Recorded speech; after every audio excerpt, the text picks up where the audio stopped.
that, I guess. So that's going to be like 4 a.m. Eastern. Would that be correct, Jess?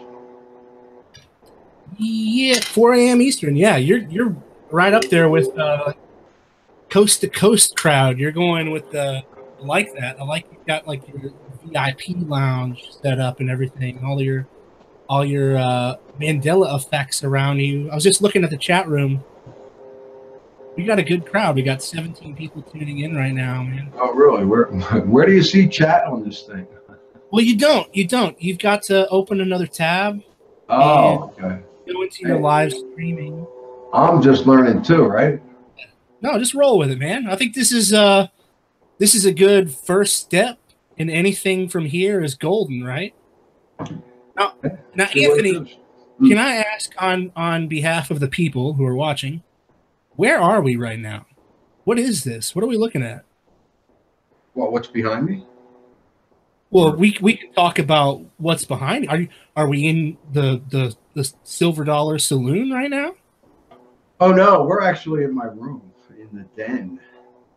We're in the den of your house. We are in my den. This is a bar. All right. We got the cat food and the kitty litter. It's clean. And then we got my bed over there. I got like a little office section over there for the bar stuff, and giant TV here that I don't use. And a great view of the mountains. But I'm upstairs. The bar's downstairs. It's cozy. Yeah, there's one sound that the audience might detect. It's just going to go for a little while longer. Maybe I'll go get that.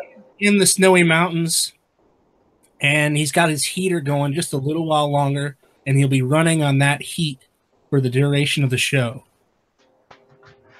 Now, if he really wanted to be extreme, I would dare him to open a window and let a big gust of snow come in. I can't. They're all sealed shut.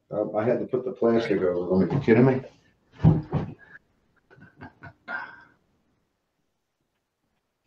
The chat says that's a bachelor den.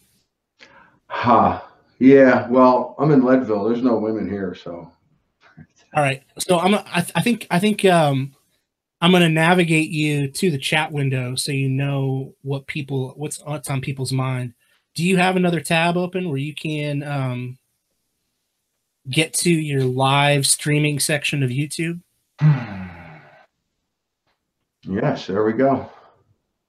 And when that hard. in the window where it tells you the health, the stream health, good, just scroll down to the bottom, and at the bottom right, there should be chat going on. And it's your option if you want to interact with them there or if you want to pop that window out. Oh, I'm somewhere else. I see it, though. We're good. All right, cool. We're good. So I'm going to be coming out here live, probably 4 a.m. Eastern. That would be, 1 a.m. California time. Mm-hmm. And just to come out, and I got you, Jess, here to take calls later on, if that works out. Mm-hmm. I'm interested in that. There's other things, I want to I want to keep it light, but at the same time, I want to keep it serious. I'm looking for serious conversation. I'm looking for seriously like, hey, what is the Mandela effect? No, we're probably not going to come up with that answer. We may not find it. We may get close. It may help us. I think it's healthy to speculate. I think we should take a bigger look at it. A lot of people have been talking about codes in the changes. T's being connected, S's coming off of names and products. What does that mean? I mean, we can all speculate. What does it really mean? That's something I'd really like to get into. What is it that's coming? If there's something coming, we go right there. I said in the video that, I think something bigger is coming, but this thing bigger may only be noticed by people who haven't noticed the Mandela effect. Did that make sense? For sure, man. I mean, I think that's always been a part of the Mandela effect, and the longer that tension grows between the people who, if you want to say, are affected and are unaffected, there'll be more, not only just dialogue like this, but it's like, I mean, the tension is just mounting, right? I think it was 2 days ago that somebody found an NPR trivia show where they tried to call us just people who are misremembering something. But even the trivia contestants disagreed with the show, and they said Curious George definitely has a tail. So it was an effort to gatekeep the Mandela effect, but even they had to stop and break down laughing because they couldn't take themselves seriously maintaining that position. It's pretty remarkable. It's pretty remarkable because NPR, from my point of view, that's as high as you get as far as that kind of programming, keeping people sleeping, you know, keeping them under that deception, and Right. having those people break down and laugh at themselves because even they didn't agree with their own script. Something big. I mean, it's going to come to a head with the public dialogue. So this is cool. Like I've seen you in your saloon before, and this kind of just feels like I'm hanging out with you, but from the other side. Like I feel like I'm sitting down at the bar with you. So I think Cool. one thing you'd probably want to get across is you're pretty open-minded when it comes to the both sides of, you know, the Christian camp and the New Age camp. You're somewhere in the middle, right? Because you came from a Catholic background. All that stuff you're open to. I've been able to talk to you about that stuff.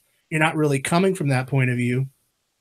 You're just open to everything. So let your channel be a crossroads for all those points of view as you're figuring it out. And it is all those points of view. I mean, that's, you know, I don't think it's just this way or that way. And I think somebody said that in Scarab show the other day. It was Matt.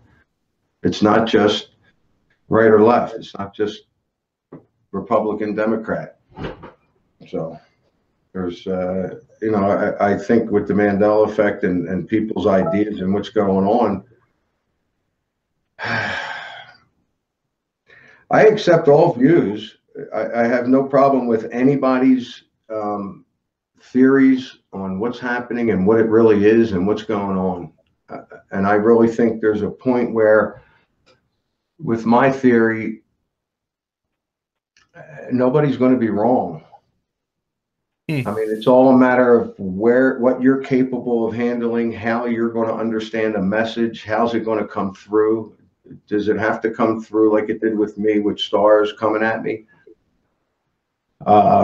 You know, orbs communicating with me. I mean, did it have to be that strong for me? Yeah, it did, because anything else I wasn't really going to accept. I mean, I would have just blown off. I mean, even with the Mandela effect, I was noticing it. It probably affected me March or April, and I completely blew it off. 100%. I wasn't going near it. I looked at the flat earth stuff. I thought that was a joke. And I kept looking up volcano videos. I was interested in the volcanoes that were in Yosemite, and they were about to go off any day. And that's what I kept reading in February, as a matter of fact. And that was my big thing. Too, man. I remember, like, yeah, Yosemite, that volcano was ready to blow any day, wasn't it? And that was 2015. Yeah. 2015, it was going to go. And then my roommates. 2014, 2015. Wow. Man, I was convinced that there was going to be an asteroid. I was convinced that there was going to be lava, tidal waves. Like, everything seemed possible as far as disasters back then. Right. I think that's the thing that we celebrate about the Mandela effect enough, is it's just kind of slowed our roll down. And we're like observing these little, tiny little, like, look at all the things around you. Look at, like, I mean, just off camera, you've got that cat litter, and I can't believe it's called Tidy Cats. Tidy cats. Are you Right. kidding?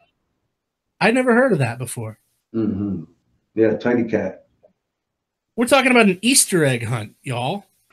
Yeah, right. There's so much stuff up here. What was the first one of these items that you purposefully set aside? One of the first ones I. Yeah. What do you mean When did set you aside? when did you make it a collection? When did you decide? Probably a year ago. Just over a year ago. I started collecting them, and it was the cereal boxes. Yeah. That was the easy part. The other stuff, just I would be walking through a store and I'd see it, and oh, look at this! I didn't eat this Kit Kat bar yet. All the candy's empty. I got to cut that out. Yeah, it was funny because I would actually go out and go, yeah, okay, I have to pick this, and this up. Oh, and when I'm out there, you know what? I'm going to look for Mickey Mouse and a Berenstein Bear and OxyClean. And I would go out and just find Mandela effects all over the place. Bought a bunch of shirts, that were Mandela effects, and it just grew. And half of them I'm not even affected by. I mean. No, that's not true. I'm probably affected by more than half of these. I mean, some of these are probably personal Mandela effects where a lot of people aren't even affected by them at all. Like this one here, Corpse Bride, I recall as the Corpse Bride, and I was quite sure it was the Corpse Bride, and it was directed by Tim Burton. It's not directed by Tim Burton. I don't know how many people have that effect or have that memory. And it was me, not the cats, that knocked it over. This I seen one day. I was looking at it and it was ITS. I know everybody says it was a Z on the end. And every time I think about that, I'm like, I kind of vaguely do remember a Z on the end. But this day that I looked at it, it ended in an S. And the next morning I woke up, it did not have anything. It was just like it is now. And at the time, I was just trying to stay away from it. What am I going to do about it? I just steered clear and just ignored it and laughed, and that'd be the end of it. I got to go reach my phone. So I don't know. But one of the things I wanted to talk about, Jess, and I want to get the chat room in on this, was birthmarks. I have had a birthmark right here. And I remember as a young child telling, my mother, how come there's not one on the other side, so. Oh, that's so weird. Because I looked this afternoon and there was nothing here. And now there's this little bump there that could be a birthmark. But it was over here. It was on this hand. Just like this scar used to be over here. Oh, that's freaky. You got to really get in the light to see this, but I got a small birthmark exactly opposite of where it used to be when I was a child, and there's nothing here. And I only noticed it maybe a week or two ago. And when I'm looking at it, no, you can't really see. No, I would have saw that. This just showed up today. Oh, come on. You should have, oh, God, if you guys could have felt my heartbeat. I got a birthmark on my left hand now. I mean, that's just insane. Wow. Let's talk about birthmarks. Anybody else in there have birthmarks changing size or disappearing? Yeah, let me know about birthmarks. And I'm still trying to get you over there into just so you can see. There's a lot of good stuff coming in. Yeah, they're saying. Yeah, try to get to the chat room. Try to work your way down to it. They're almost a minute behind. They are? So yeah, that's what they're saying. Global Mind says, I was affected back in August 2017 by a few different things and then researched on the web.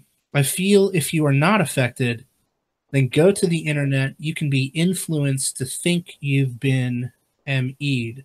And I don't think they necessarily mean that you can get brainwashed. I think what they're saying is if you see enough things back to back, if you get up to date on the new MEs, it's like there's kind of like a culture to it. I mean, Anthony, you really speak to this because you're surrounded by a lot of the changes. Is the internet, people doing detective work? I mean, naturally, there's a lot of misinformation and disinformation, but there are ones that people come to a clear consensus about that.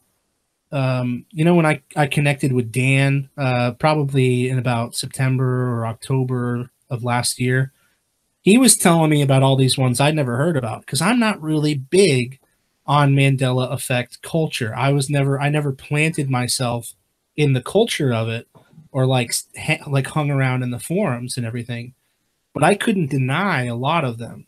And now, of course, I'm getting flack because I wasn't talking about that on my channel the whole time. And of course, I have people who swear that Mandela effect is just some made up thing, and they hate it every time I talk about it. And it's natural. No, it's definitely not a made up thing. But you have to care about it. There has to be some call to action, like Global Mind says, before you really know for sure that it exists. It's also one of the sort of dangerous aspects about Mandela effect, because some of us, or many of us, keep imagining this scenario where the government tries to flip it around on us and call us mentally unstable and, the movies about all that kind of stuff. And in my opinion, if you focus on that, and if that's where you're going, then that's what you're going to get. If that's what you're going to focus on, that's going to happen. You're going to shift yourself into a timeline where that's your reality is going to be. And that's what I'm seeing. But do I know? It just seems to be happening that way. If you're going to focus on something, that's where you're going to get it. It sounds new agey. I don't like that because I know there's more to it. Yeah. We need you. We do need you in the chat. We need you to give somebody a wrench because we're going to crack down on just a few trolls, not too many, just one or two. You think they're in there? I don't. I have to go back to where I was. Yeah, and just give Scott Kushner or Challenging Reality or Global Mind a wrench. Global Mind says, yes, Jesse, I think it's important to me to have been awakened when I knew nothing about it, then researched it rather than researching and then having awakening. Yeah.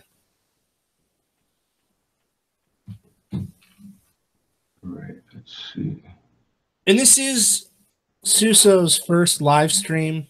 And so how do you give him a wrench? You add moderator? Is that what you're doing? Yeah. Okay. Give old Scott Kushner moderator there. You're doing, Scott? Yeah, I like what Global Mind was saying in there. I've got the phones already set up. What are some of your goals tonight with the phone lines? If somebody can connect to the birthmark thing, that would be great. I'm looking for anybody who needs to talk about the Mandela effect. What made me think about it was me coming up after, I closed the bar, I come upstairs. The last thing I want to do is just pop on Netflix. Recently, I've been getting lucky because I'll just, open up the book that I'm finishing up and, or jump on the phone with photo and go back and forth about what's going on in the book. That's usually in the afternoon. But I've had, it's getting cold in here. I've had some time with that. So, that was fine. But other nights, I don't want to come home. I'm tired. I can't be watching Netflix. I can't be watching TV. It's spectator sports, it's not helping because that's feeding the system. Somehow that's how I feel. When I do that, I'm just giving myself over to the system. And I'm calling it a system. And I don't know that that's, if that's the proper word. System almost sounds like AI, computer-like. That's been going around a lot. There's a lot of different things I've been hearing. There was a video out that was saying something like, well, us that see the Mandela effects may have been sent here to help get the virus out of the AI world. And I think, well, that's beautiful and that's fine and dandy, but wouldn't they have told us? Why would they have taken our memory if that was the case? I mean, so I steer away from that. I think it's beautiful. I think that would be a great thing. Humans would do that. I mean, what if the humans, we have our physical world, and that's how many people say that's an illusion? What if AI is in a world?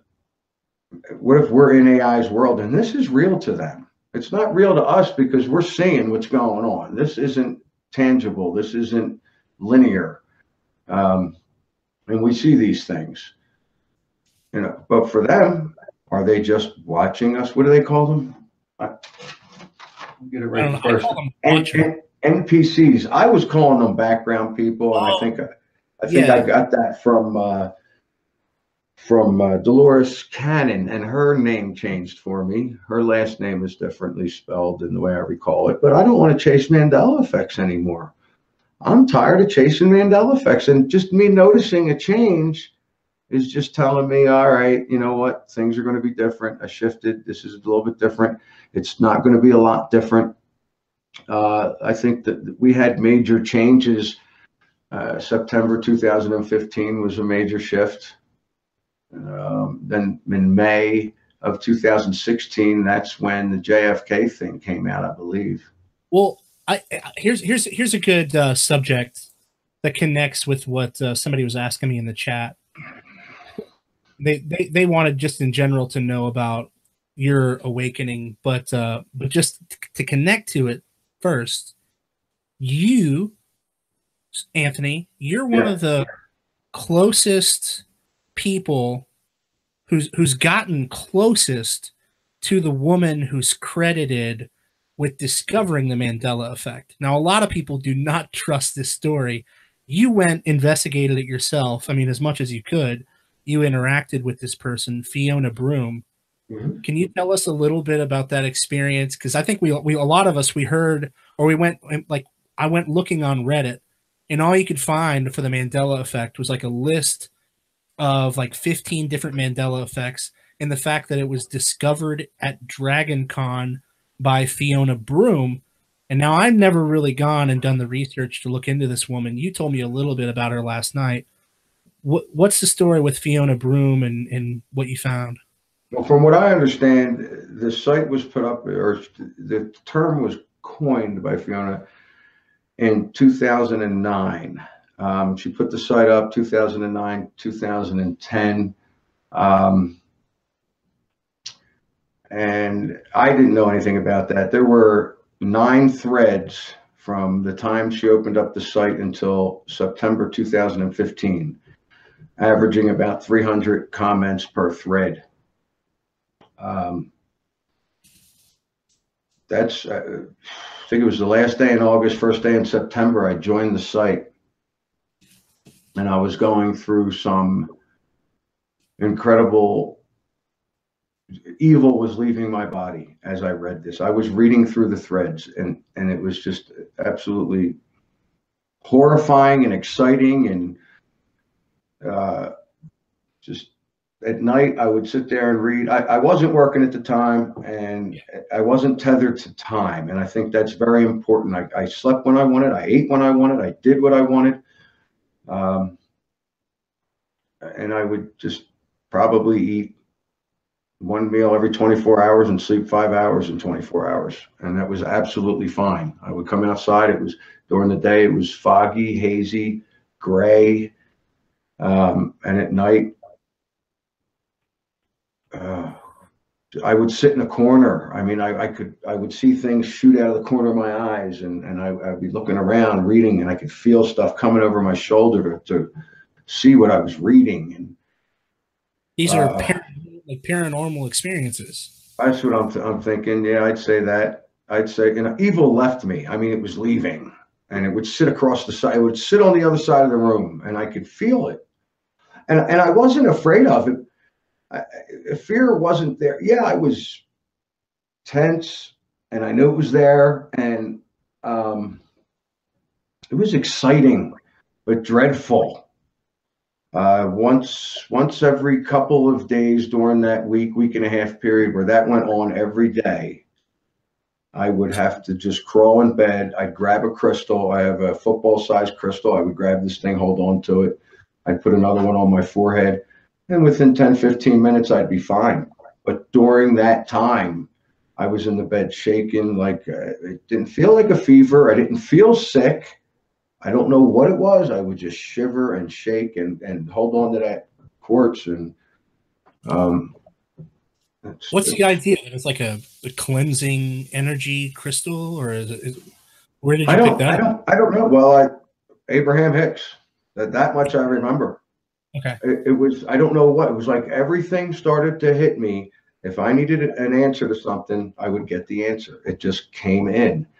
Probably listening to an Abraham Hicks video, and she said, grab onto your crystals. And and that was back in 15. And I did that. And yeah, it just definitely seemed to work. She also said, get rid of if you have unified field devices, throw them out or get rid of them. Stop wearing them.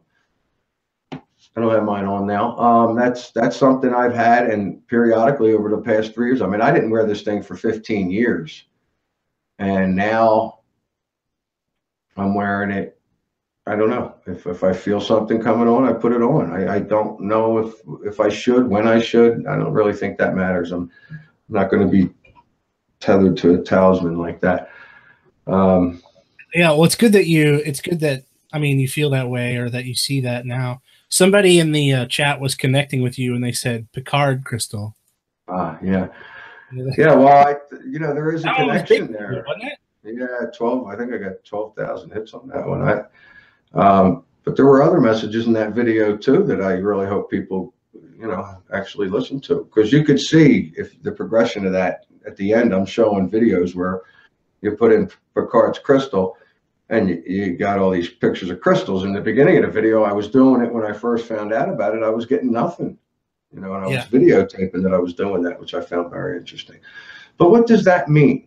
That's something I want to get into. What does that mean? When I first typed in the Google search, or it may have been a Yahoo search, or it may have been both, and that could have been the problem.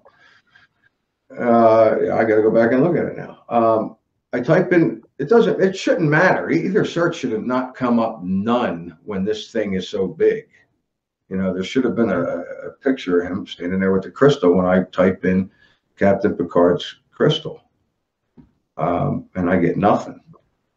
And then, but that's the connection, is I owned a crystal that looks like that, and I lost that. I lost that crystal probably, you'd see, it was definitely during baseball. So April or May of last year, lost that crystal, and then it was discovered that Picard's always been holding it. So I guess he got my crystal. Well, in that whole side of paranormal and spirituality, Fiona Broom connects to a lot of that because she's a ghost hunter, you told me, and I wasn't familiar with that. I listened to a podcast of her today. It was like one of the first times I ever went looking. It's pretty interesting. I haven't allowed myself to really go near ghost hunting and all that kind of stuff. I think it was popularized by the movie Ghostbusters back in the 80s, and it just blew up ever since. But she has some pretty interesting opinions about clearing energy out of a house, and whether the ghost still has strong emotions. It kind of correlates with what I do with Christian deliverance, but like from a different point of view. It's kind of fascinating listening to a paranormal investigator being somebody who's been pretty dogmatic for the past 2 years.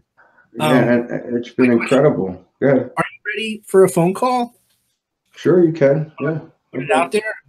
Like, you just kind of, I think at this point, we'd just be thankful to have a caller who's got a general question kind of with the platform that you're forming, maybe a word of encouragement.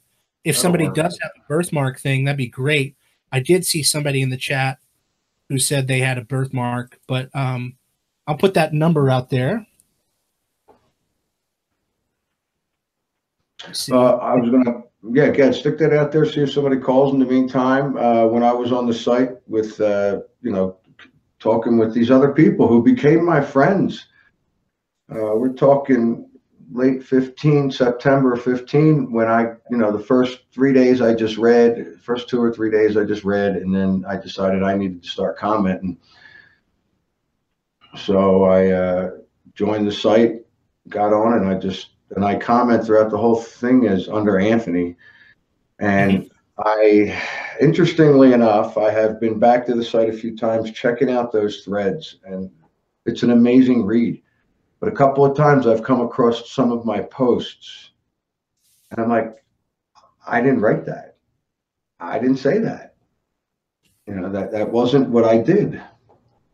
And I'm like, well, the way it's written up, the only way I'd find out is if she had the email address lined up with it, because there very well could have been other Anthonys in there.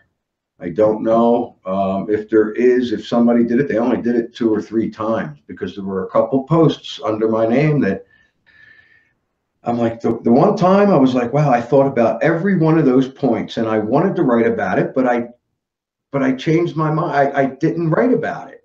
And then the next day I'm reading it and I'm going, well, I didn't post this.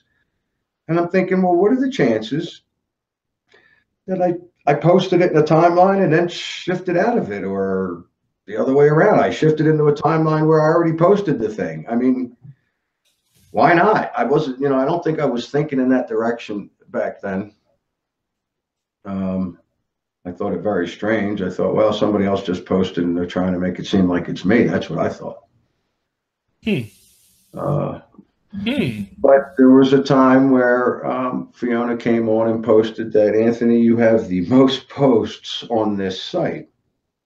And she checked it through the emails and she said, was she encouraging you at that point? I don't know, but I started, but see, that's funny you say that, because even on the site, people made a couple of jokes and I was like, wow, really? Physical reality is changing and we're going to make a big joke out of it. I said something on the site. I said, I just don't see the point, or however I worded it. And Fiona came back and said, look, we need humor. This is not something people can absolutely pick up and handle. We need the humor. And I went, okay, I let it go at that. And I don't, what? I get it. I have a whole repertoire of jokes based on the Mandela effect. I'm just not going to tell them. It's not, to me, it's not what we're supposed to be doing with this. If we're supposed to be doing it, because, my thing is, this has been going on throughout time.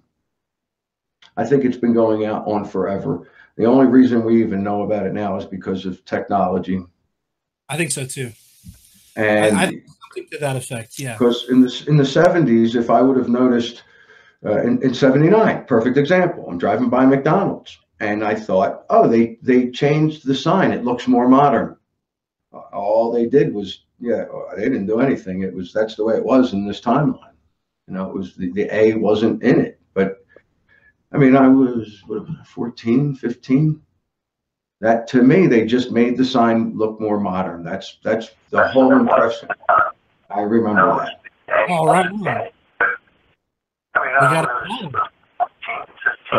excuse me? Hey, we can hear you through the speaker as the only listener, but I can't hear your voice. It's fine. Is this Jesse?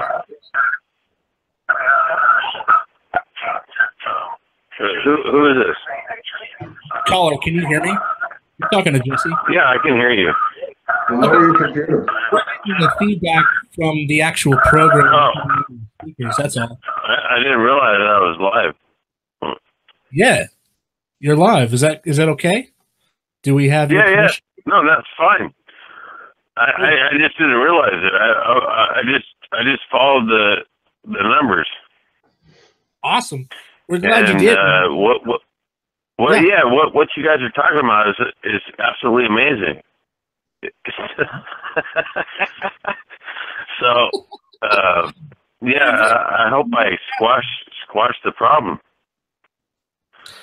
Cool, man. No, like whenever we have a call-in show on YouTube, I think being the first one is the hardest. So, so thanks for calling in. What your position is? What's Jesse, your right? Yeah. Oh man, dude, man, it's an honor to talk with you. And, What's your name? yeah, this is Scott Kushner.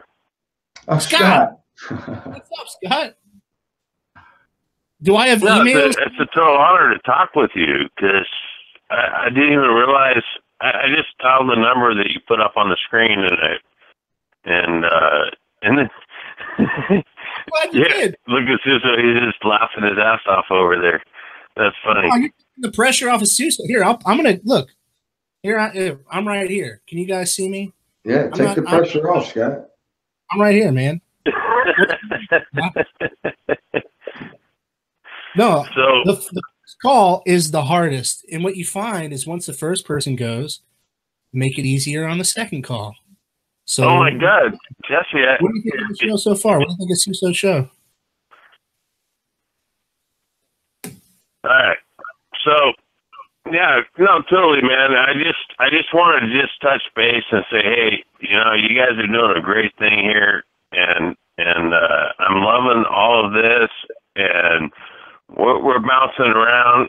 I mean, with Scarab and Paul and Susso, and now Susso. No. You're gonna do. Hey, you're gonna do good. Like, Well, thank you. I hope so. yeah. I really do think No, it's going to be. absolutely. You know, I think I'll be doing this probably later in the day or in the morning. I like that idea. Yeah, I think you're like a late night kind of guy, and I like the idea, you know, like attacking the coast to coast angle. Well, what am I going to have to do to get you on the show to take calls? Me? Right? Yeah, you. To get me? no, Scott, that's tough. Oh, the 4 a.m. Oh, hey, Yeah, thanks for the wrench, man. I didn't even expect that I was ever going to have a wrench anywhere, but that's pretty cool. And he wants a shout out. He wants specifically for you, Scott Kushner. Layered Life. Oh, I love Layered Life, man. You know, Layered Life. Him and I, we're chefs, both of us. I didn't know that. Wow. Yeah, I love. You'd love the new menu here. We're kindred brothers. Yeah, we're kindred spirits. Nice. So, Scott, what kind of Mandela effects have you noticed? What got you into the Mandela? He doesn't even know that. Well, I'll tell you what. Hey, I had a weird one today. I just realized I had a call. Okay, so I was a chef for many years, but now what I do machine repair and maintenance, kitchen equipment, and I'm all over. I'm in 3 states. I'm in California, Oregon, and Washington, and I'm on the road a lot. But what happens is, okay, so here's an amazing effect that just happened to me today. And I told my brother, but he gets the download. And when I talk with him, he gets a glazed over look and doesn't get it. So, what happened to me, and this was just today, was okay. Conference locked. Am I still live? Yeah. Can you still hear me? Got another call in the chamber, and I just asked that caller to stay quiet for now. I'm excited. We got 2 callers on, but go on, Scott. Yeah. So there's a socket size that where you pull a hub. There's a bearing hub, a knife bearing hub, and the socket size for that knife bearing hub is a 1 1/16. Okay, it's a 1 1/16 inch socket. Now, bear with me, because this is sounding like maybe it's just boring and it's too technical or whatever. But no, listen. So I had this socket on the side, and I had another customer call me one time, and I said, okay, look, that's a 1 1/16 socket to take that hub off of there. But every once in a while, there's a couple of them out there that are 1 1/8, 1 1/8 inch socket. All right. Now this sounds, maybe I'm losing everybody, but so what happened? What happened was I had that 1 1/8. It was in another part of my tool bag, and I never hardly ever even needed it because that was never the size that I needed. What I had on the front was the 1 1/16 inch socket, which pulls that hub off of that particular model of slicing machine. So I'm like, oh, okay. So that was the thing. But now guess what? It all changed. They are all 1 1/8. I never had that socket in 5 years now. I've been doing this business. I've never had that socket in the front of my bag because I never needed it. And now that is the only one. Like, it changed from 1 1/16 to 1 1/8. Every one of those nuts changed from 1 1/16 to 1 1/8. This is like what I've been talking about. Now that sounds crazy, right? I'm nuts. So I mean, that's a Mandela effect. We're all nuts. A lot of people are going to start having personal Mandela effects. I think this is where this is going. A lot of people are going to. The other people that haven't seen the Mandela effects are going to start noticing them, and they're going to come to us and say, yeah, this changed and that changed. And we're not going to see those changes. It's going to be personal Mandela effects for them. Or the sky's going to turn purple and everybody's going to see it, which that could be the other. Well, it was embarrassing for me as a maintenance guy to tell the guy that, well, you need a 1 1/8, and then he goes to the hardware store. He picks up a 1 1/8 socket. He comes back and he's like, well, that didn't work. And I was like, well, why? I mean, no, well, unless you were one of the rare ones that had a 1 1/8 or 1 1/16. See, so it just switched. It flip-flopped on me, and I'm like going, oh my God, no way, no fucking way did that happen that way. But it did. So whatever's happening, things are changing. That is the bottom line. I think what we're talking about here is that things are changing. Yeah, man. I think it's what Global Mind said earlier. I think it just has to be framed in the right way, because even Anthony, you know, you had a really personal experience. It wasn't even technically a Mandela effect before you really dove into it. So somebody could have come to you with a quiz back to back and said, you know, do you remember the monocle? Did Curious George have a tail? And like, how does this apply to anything? You know, it's like that's right. Insane. That's called a call to action. So if you have something that happens to you personally, like I had like a tray of baked goods that all of a sudden I think I emptied the tray and put it on a plate, like fries or whatever. Walked into the other room. My hand was hot because I picked up the tray, walked back into the kitchen, and the fries were back on the tray. Now that's the only tactile. Wow. That's the only experience of shifting that I've had like that. I am not. Like Guy Fawkes has it happening all over the place. If you're ever listening to his testimony, that's some great stuff. I do. Mm-hmm. But I had the sensation of the heat. I mean, I know I emptied the tray. I mean, I know for a fact I did.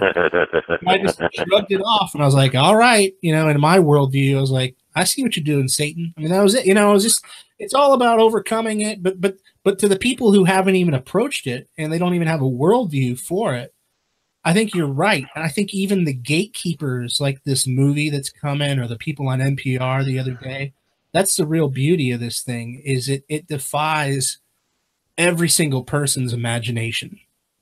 It's just too big. it's too big for. Yeah, at the same time, it's in your face. It's right in your face. Like they put it right in your face.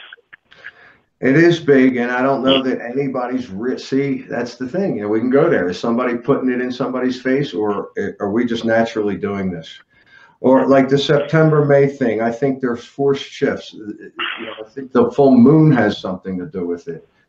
But can we pinpoint it? I mean, is there somebody out there that can do enough research to say, you know, 3 days before the full moon, you know, it's because if it's quantum, it could be any time. And I really don't think these things are changing. They've always been this way in this reality, timeline, dimension, density, whatever you want to call it. But you accept the fact that there's still an not objective reality, but that, like, for instance, the K in Nickelodeon, that people who agree on most Mandela effects, a new one will come along that people are like 50-50 on, right? That it's hard to say that that's always existed one way. Yeah. In my mind, it's like a patchwork quilt. Like reality has always been a patchwork quilt, and that's basically where I leave it. You're right. It's been going on a lot longer than what we realized, because we just started realizing this most recently, and then we start looking back into history, and now like I think what you're touching on, Jesse, is that we're just now realizing that this has been going on for a lot longer than we realized. If it has been going on since the beginning of time, and this is the way we actually, this is how we create motion in time, by shifting our consciousness into the next adjacent timeline within the same parameters, then yeah, what's going on now is we're making bigger jumps, and I really feel like it can be manipulated, controlled. I think you can use this, and I don't see, I've done experiments on it. It seems to be working. I can't say for sure. Do I keep experimenting on it? No, I don't continue on doing it all the time. I'm still experiencing the last thing I created. You know, when yeah, Susso, man, it can get scary. Like you can start touching on some things that will just give you the chills. Because and I say shift out of that. I say shift away from that. I don't know. I'm out. Is it that easy? Is it that easy? I don't know. That's kind of where I shoot towards in my book. You know, I talk about that. Is it that easy? Can you just focus and change your reality? It's not easy. It's not that easy. And I think it will be. We all still have the same question mark above our heads. Like I can look at you right now, because I'm watching you right now, and you got a big question mark above your head. From what I see, like what the hell's going on around here? What the hell's happening? You know? Oh, you didn't mean literally. Like, yeah. Walk up behind me. Look at the Monopoly box. No. Question mark there. Yeah, just move the globe. That was good. I found it, Scott. You're welcome. I provide a service. No, but, right on, Scott, thanks, Jeff. You remind me a lot of my older brother, and I mean that in a good way, man. Oh, right on. I like. There's a lot about. You're breaking up a little bit, but yeah, right on. I think I heard what you said. Yeah, no, yeah. You're familiar. Like we haven't talked. Trying to get a hold of me. It sounds like. I think so. But you have a really familiar spirit, man. I mean, you sound. Yeah, like I think you're right. No, I think you're right, and this all fits very well. I think we all belong together here, and this is you're right.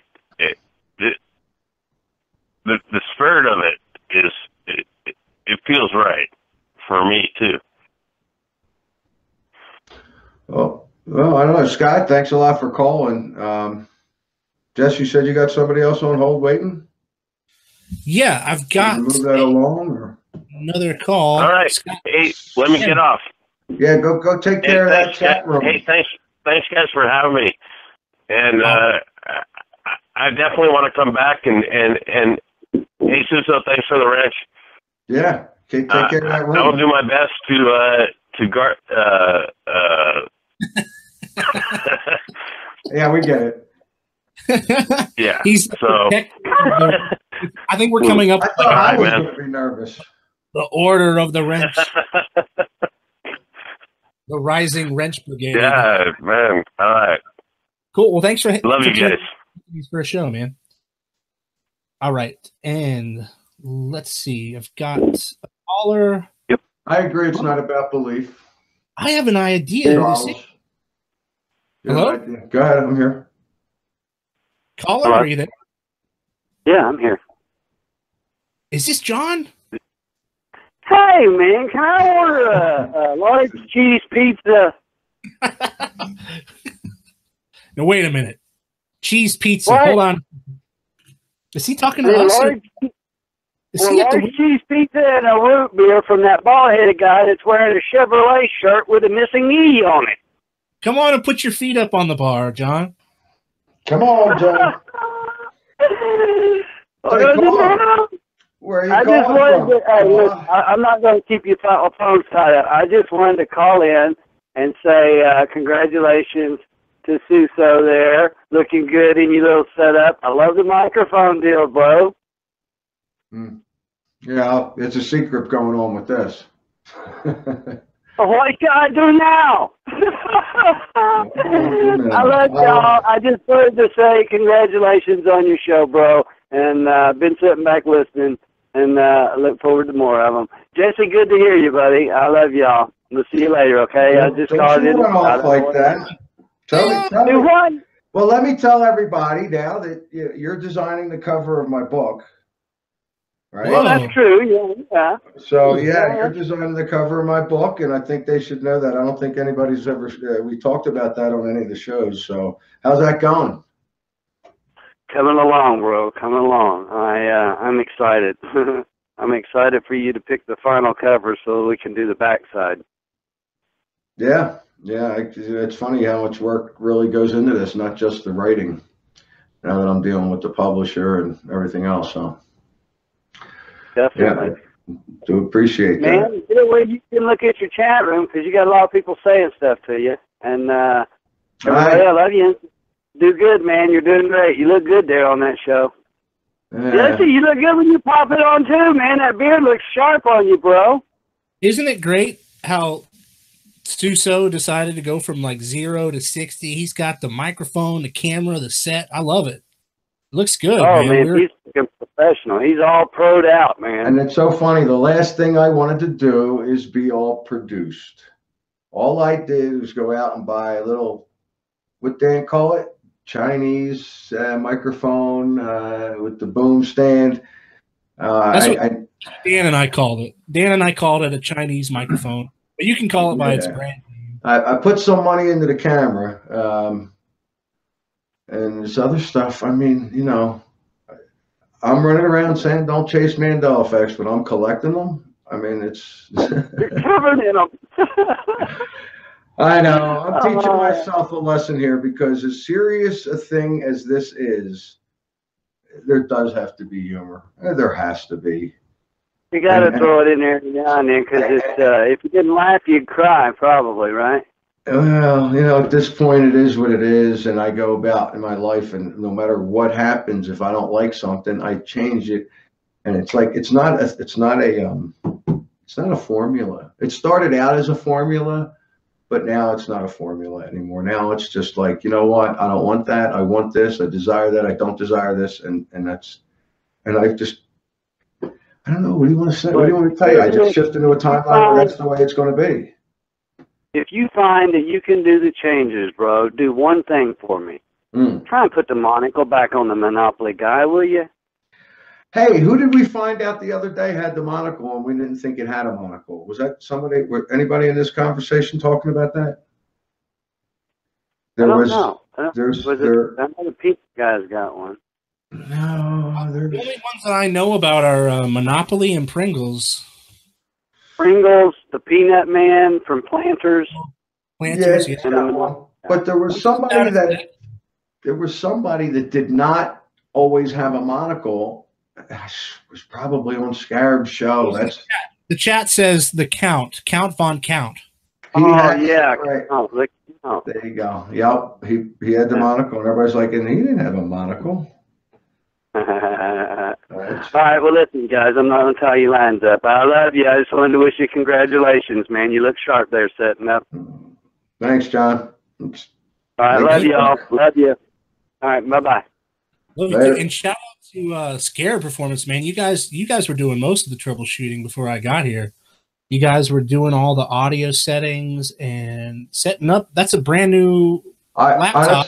Listen, yeah, I got news for you. If it wasn't for Scare Performance, I wouldn't be here right now. Not a chance. Everything would have went wrong. I would not have had half this stuff hooked up. You know, I'm walking around the room with the boom stand. Where could we put this? No, he was walking me through. He sent me emails on things I got to take care of, things I got to do. This would have never made it. Although I will say, I did think I was going on at 2 a.m. the whole time, so I may have had time to figure something out, but I don't think so. But when they informed me that I told everybody I was coming on at 10 Mountain, I figured, all right. But yeah, without Dan, I wouldn't be here right now. And he's shown images from your place of work, the Silver Dollar Saloon, I think, right? That's whenever we see images of a bar during a Scared Performance podcast, that's where you work, right? So I don't know. Is that what he shows? I don't know. How does he have those videos? They walk through a bar or something. That wasn't my place. That's while you were working. The last one ago, we couldn't hear the music because muted it. So, but I was just kind of transitioning to say you get pretty bold about the Mandela effect. You're not afraid to bring it up at work to people on the other side of the bar, are you? No, I'm afraid to bring it up when. Did I spell matter wrong? Did I spell matter wrong? No, I can't. It's my glasses. I'm not afraid. I get upset when I get somebody that's just telling me I'm, you guys know what it's like, oh, you're just forgetting it, were you on mushrooms, were you doing LSD? No, I just take your meds. It's so funny because when I go to the bar, the first question I come out with recently has been, what color is a yield sign? And it never dawned on me that it's a different shape too. So now I'm saying, what color is a yield sign? Yellow. What shape is it? Triangle. And then I say, no, it's actually a red diamond. And the looks are just priceless. Because that one, I'd say 85–90% of the people say yellow. You get a couple smart asses that come out with red. But, what does that say? Is that telling us it's quantum?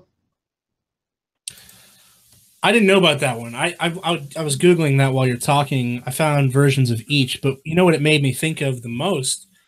Is when I was in high school, a Pearl Jam album came out called Yield. Mm-hmm. So I went and I tracked down the cover to that album, and that's the red and white on that album. That's how I remember it. And the disc on that album is that red and white, but of course it's in a circle. They don't bother doing the triangle shape. That's interesting. I don't know. I think for me, I'd have to hear more people talk about that to believe. Well, what did you remember? Did you remember red or yellow? Because it hasn't, when I looked it up, when I found out about that last year, I looked it up, I read up on it, and what I found was it hasn't been yellow since 1972. Mm-hmm. And then I recently looked it up and I couldn't even get a date. It was like it was never yellow, or it was yellow under certain circumstances. But you know, if it hasn't been yellow since 72 or whatever, I drove around in the 80s, 90s. I always saw yellow yield signs. That's just what I saw. And now, no, they won't be there at all. And it's so funny when I talk to people at the bar and I tell them, look, I was arguing when I was on Scarabperformance's show. I had to go back down to the bar. I went down there. I put a live feed on for everybody to kind of just munch on, and the girl at the bar started to argue with me, and I'm pointing at the camera, and I'm like, "Yeah, come on, I got to get you interviewed," because she was arguing with me that the yield signs are yellow, and she wouldn't look it up or anything. She just kept arguing with me. So I don't know. No, I'm not afraid. I'm not going to worry about it. I really was questioning for the longest time, are we supposed to be waking people up? My question now is, are we awake? You know, how awake are we? I mean, we're just waking up. Well, thanks, Global. I never have a problem behind the camera. I don't know. Do I seem nervous? Live is different. I got the same. It is, but I got to tell you, I'm not real nervous. I'm cold. I really want to put that heater on. Throw it on, man. It's not gonna be that different. People, there'll be a slight hum in the audio, but you're in Colorado and it's snowing outside. It's 8 degrees outside.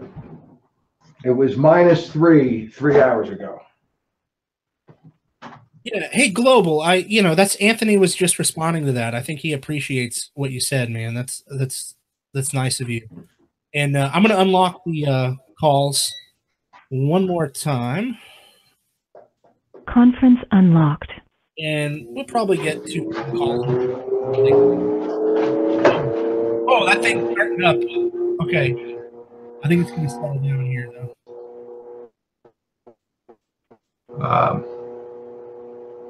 Yeah, man. Get on my horse. I appreciate having a place to talk about this. People are really big into the interactive chat thing too, Anthony. So take your time about it. Yeah, that's what I was thinking. You know, it doesn't have to be as serious as I was thinking, and the lines that I want to go on, because I need that serious talk, and it's hard to do around here. I just got people looking at me like, okay, here he goes again. All right, just agree with him. Tell me he's in another timeline. I mean, I was talking to my mother the other day. Yeah, me and your sister are walking around and we're looking at this sign and we're thinking, that's different. Did we shift into another timeline? I mean, and they're talking about it. I mean, if nothing else, is this thing on? Yeah, man. Well, yeah. Okay, so I think here's one of the things that people will be surprised about is that you've got a book currently that I think you've written. Maybe it's in like its final drafting. It sure better be. But you're totally open if the Mandela effect shifts and something outside of your worldview happens. It's not a big deal for you, right? I mean, it's an open theory that you have. You're not proposing to be a spiritual guru on one way or the other. You're not forming some new religion or anything like that. You're just talking about your own personal beliefs, opinions about the Mandela effect. Opinions and theories, and I don't know about beliefs. I'll go with theories. I believe nothing anymore. But that's pretty surprising, though. If like somebody has a book about the Mandela effect and they're not driving to a point. There are points in the book, but there's no like overarching. I do.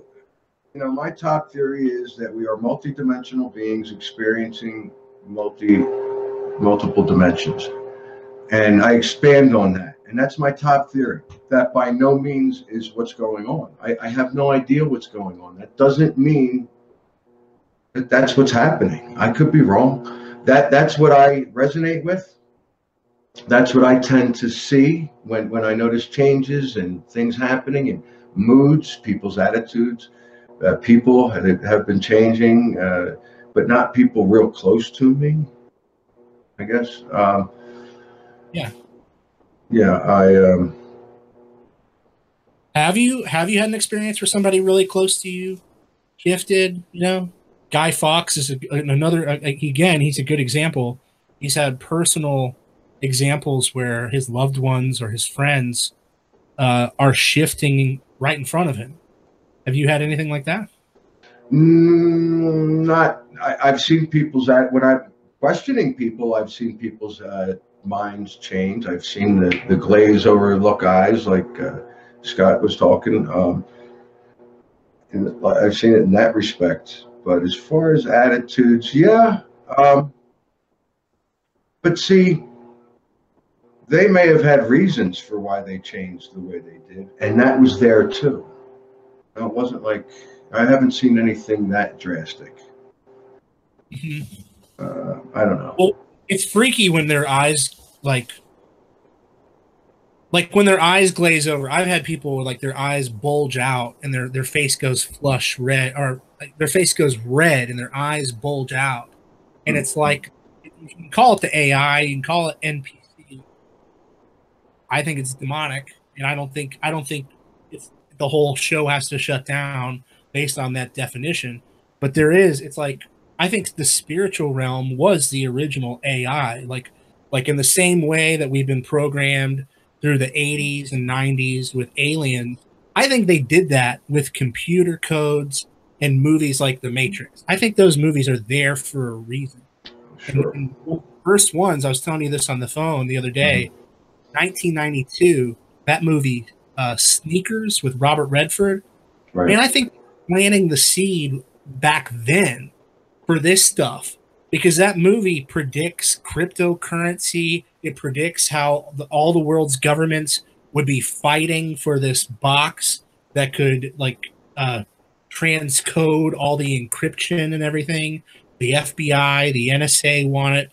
And now we've got Bitcoin. We've got all these cryptocurrencies. People are doing what the bad guy in that movie was trying to do, which is try to bring down the Federal Reserve and reset everything to zero. I mean, that's like so suspect, so suspicious. And it's a story that I think is just too overarching and big for people to take themselves outside of it and say, when I was in the movie theater watching the screen, I had input like a USB cable. My eyes had visual input and my ears had audio input, and I was being programmed. Like, that's what I think the movies are. It's like we open ourselves up to the AI and we're letting it come in. There are all these other instances of AI that people talk about that I'm a little cautious of talking about usually. Like that. Are we talking AI outside of physical reality? Like AI for me, it works because I know in general what people are talking about. But when they flip it on me and say NPC, then I have to slow things down. And I say, well, what are we talking about specifically? Like, tell me about this experience that you had. Well, let me explain that. Wrapped up in that word NPC. Like there's something extra attached to it. Like, well, I'm not showed up for me. I mean, I didn't know anything about it. I'm not a gamer, and I had somebody explain to me what the letters actually stood for. Is it an NPC? Non-player, or is it NCP? No, it's NPC, non-player character, and you're right. Character. It comes from video games. Okay, and all that is to me is I'm thinking, okay, background people. They're not really background people. They're dominant consciousness. Is just in another timeline somewhere else. I mean, they're not actually interacting. I mean, they're just there, just like an NPC would be in a computer game. But for them, where their dominant consciousness is, I'm the NPC. Does that make sense? Because you're not going along with the program. You're not going along with I'm traveling where I'm going. I'm shifting my consciousness into the timeline that I need to experience. This is what I need to experience. They don't need to experience multiple dimensions. They don't need to experience paranormal, supernatural phenomenon. So they're going off and staying with their 3D reality. just a theory. But if it's quantum, it's not going to be for everybody now. It can be now or later. Or is it now and later? It was always now and laters for me, but somebody said they used to be now or laters. I mean, is that the message for them? You know, you have the choice. You could, it's kind of the same thing anyway, now and later. I think, what is it that inspires you about the word quantum? What is it that inspires you about that it's multiple anything, multiple dimensions? Like, you get something out of it, or you just, you're leaning towards that's what it is. There's parallel something, and I only go so far as to say it's like a patchwork quilt. It's like a patchwork quilt, and we've been interacting with it this whole time. We've never known it or really understood it, and we're waking up from it.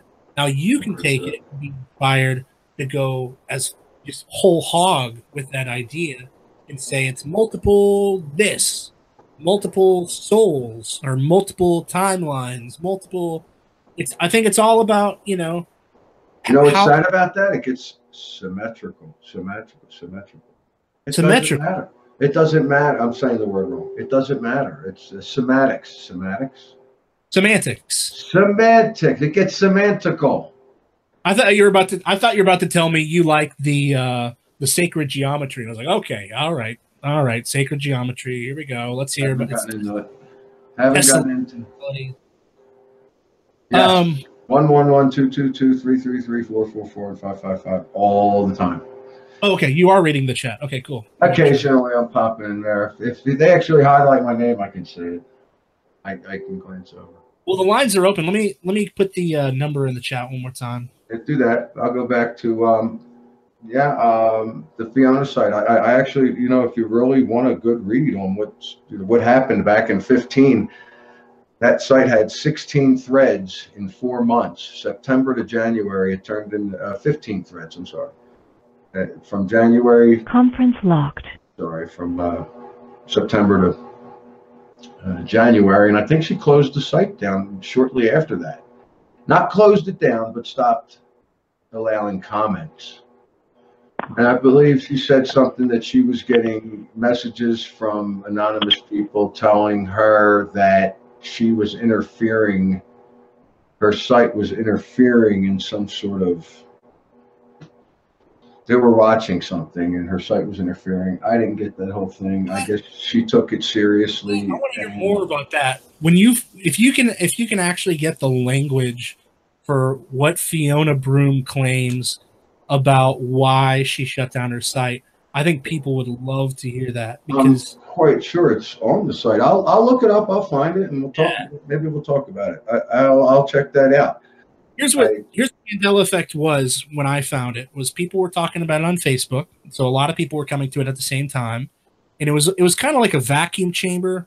The fact that people were like inspired to talk about flat Earth and flat Earth science, and they're like, Mandela effect, what's this? So that created like a vacuum chamber of people already talking.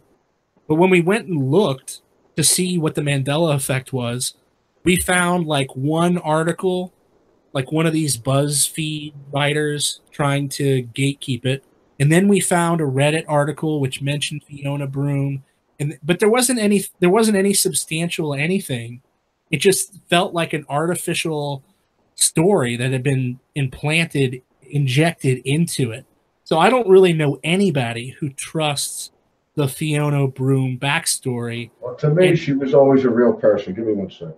She's a real person, and she's got some really fascinating thoughts on the paranormal and ghost hunting, if you're into that kind of stuff.